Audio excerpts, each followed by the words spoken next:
Fl-editorjal tagħha intitolat Ma hemm ebda ħbieb fit-tliela, The Sunday Times tajt li fil-waqt li wħud raw it-tellieqa l-ħatra ta' Viċi Kap minflok Tonio Borg bħala opportunità biex il-Partit Nazzjonalista jiġġedded, teżisti possibilità kbira li din l-istess tellieqa tagħmel aktar ħsara milli ġiet lill-Partit Nazzjonalista.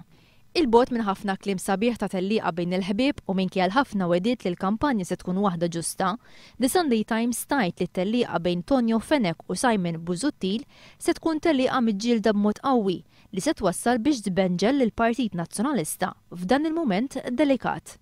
The Sunday Times tajt li jekk se jirbaħ Simon Busuttil se jsib lilu nnifsu f'pożizzjoni skomda meta m'għandux l-appoġġ tal-Ministri fil-Kabinett. Minnaħa l-oħra jekk se jirbaħ Tonio Fenek se jkun eleb persuna li l-Prim Ministru għażel bħala id-delegat speċjali tiegħu. The Sunday Times tajt li ftit ta' xhur biss il-bogħod minn elezzjoni ġenerali, il-Partit Nazzjonalista imissu qed jaħdem biex jidħol għall-kampanja bħala partit maqut, aktar u aktar wara l-inkwiet li kellu fost uħud mill-backbenchers tiegħu.